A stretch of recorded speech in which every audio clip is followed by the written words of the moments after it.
my absolute favorite part of being Korean was living at my hamo, just a few miles away from Versailles, the palace. And I mean, it was in Versailles, but it was away from the palace, away from all of that sort of intense court life and the courtiers and the men in suits and the stress and all of the expectations and duties and so on. And frankly, the noise, okay, and just escaping to my own little private haven, not so far away, where I had my husband. Well, I shouldn't say I had my husband, but my husband gifted me a private home, um, where he and I and our children could sort of have some private moments together. And I had my garden and just all of the things that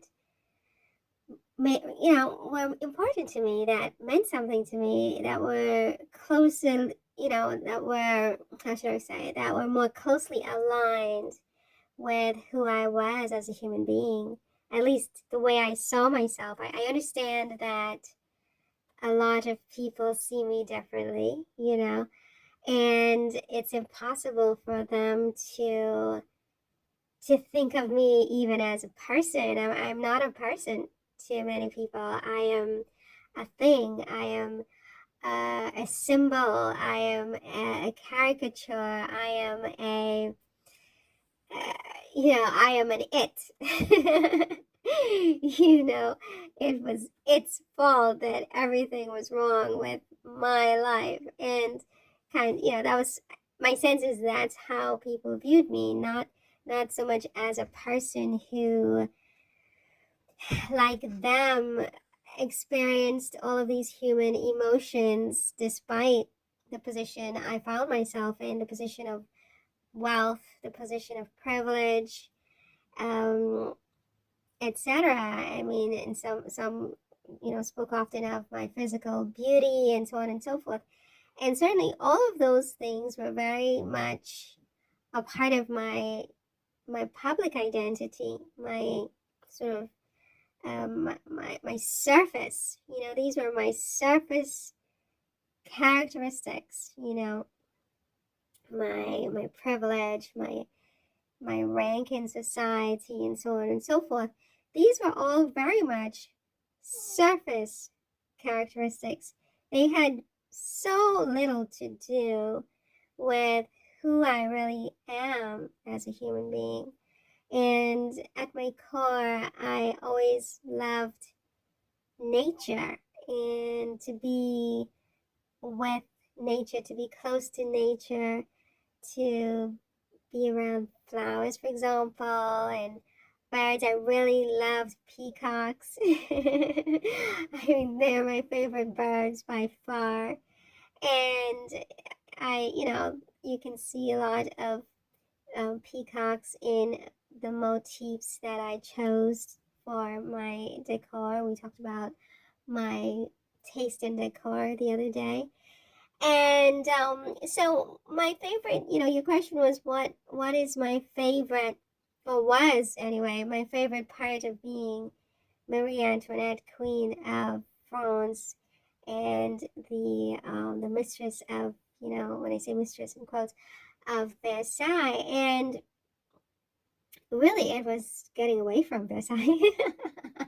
That was my favorite part. I love Versailles. I think Versailles at the time was a symbolic victory for France, in the sense that, a lot of the important international treaties and so forth were either negotiated or signed in Versailles. And, people respected Versailles in the rest of the world, not just as, a political, um, I don't know the word I'm trying to think of, but a lot of political events occurred here. Very important things were done here, from sort of international politics, international relations, but also it was the site of so much art and beauty and sculpture and paintings, and it was symbolic of so much more than political power.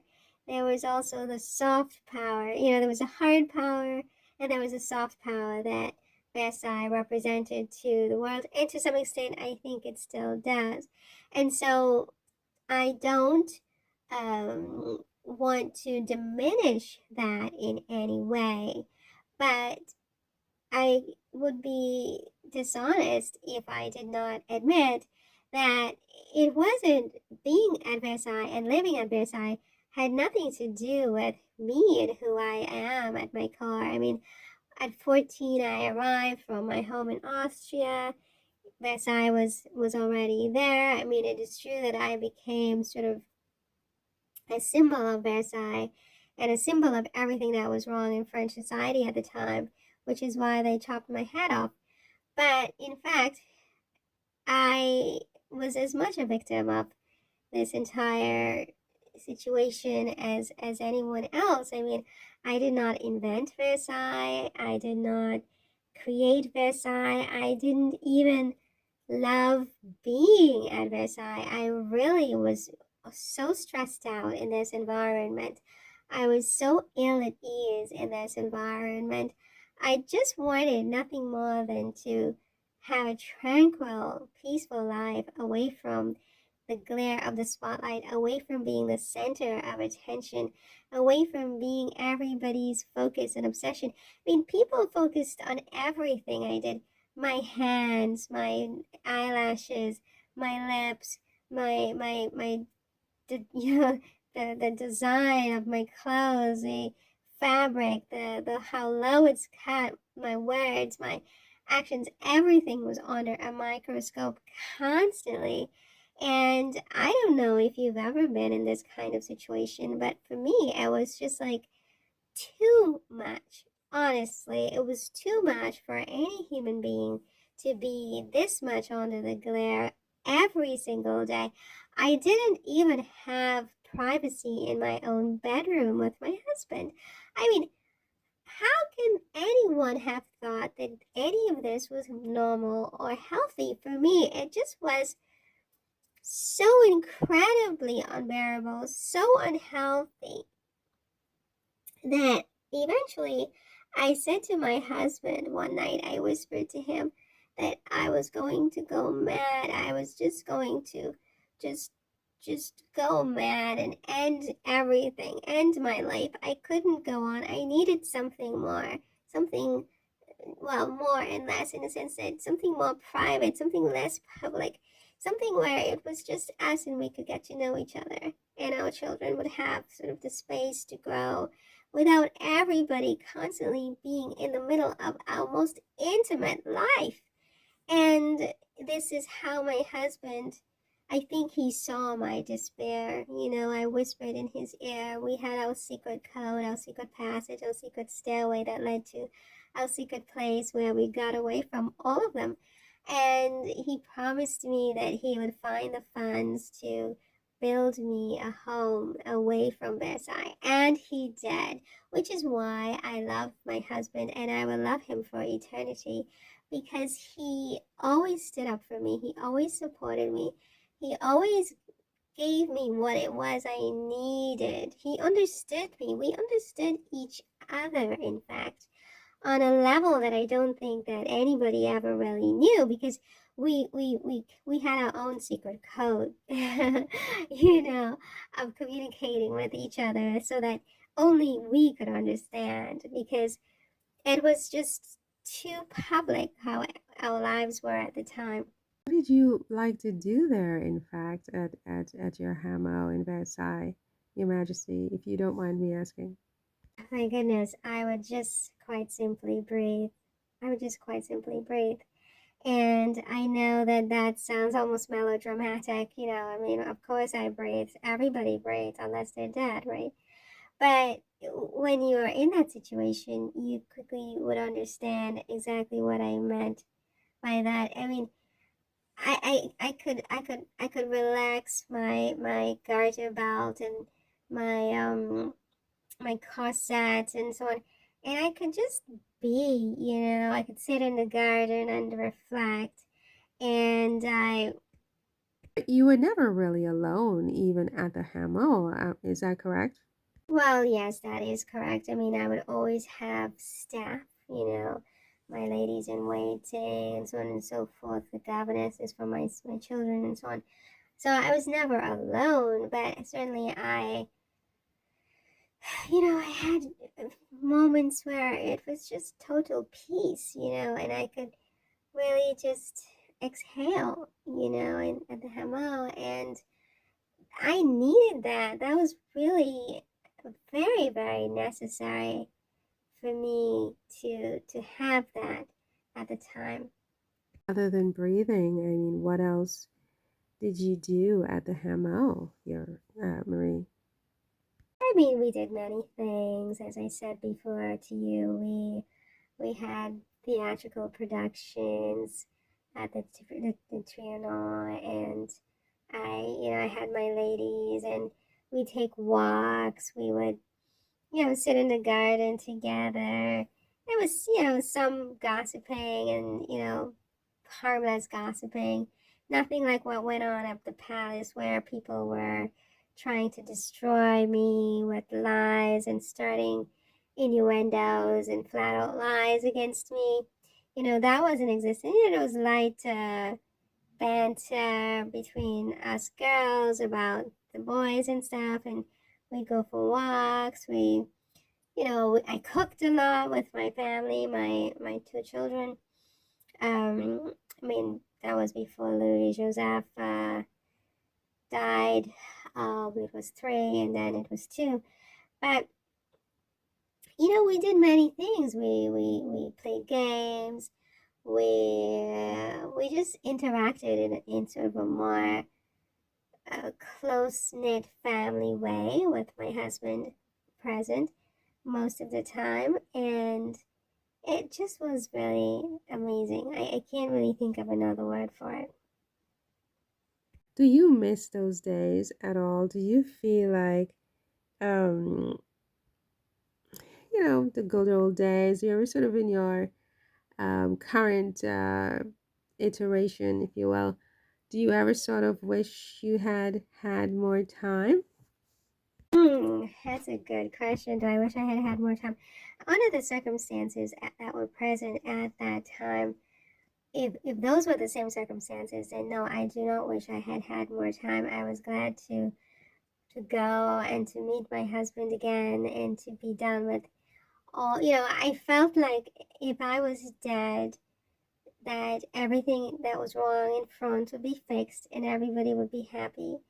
And also in dying, obviously, I would see my husband again. And so for me, yeah, the time to die, when it was time to die, I was relieved. I wasn't afraid. And I think that's why they always thought I was so dignified, is that I was really ready to go because I didn't really see a point in continuing on.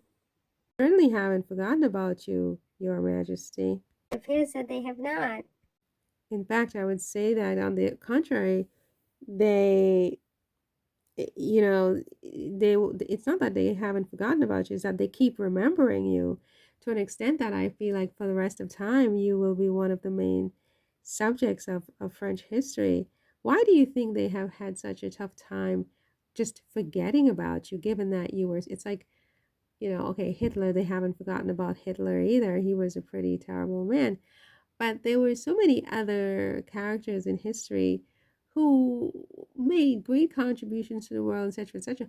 But they are not nearly as talked about, or that you have been commoditized in a way that I can't even believe. And nobody else in history shares the same status. I mean, what is it about you, do you think, that makes them do that? I don't know. I mean, I do think that, they know, whoever they are, that they did me wrong. They know they did me wrong.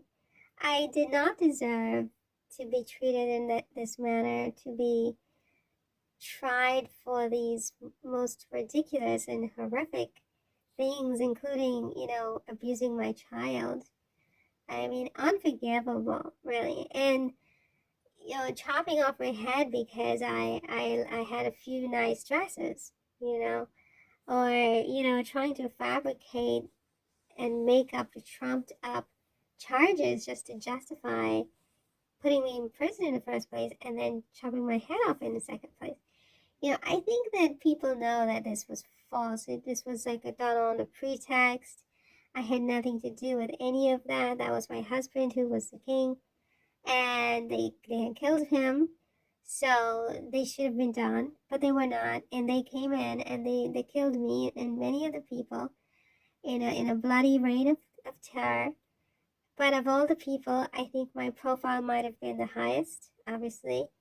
And so, they talk about me in the sense that I think it's a question of their conscience, and each new generation carries the same stain. Is that, what did I really do to deserve what you did to me?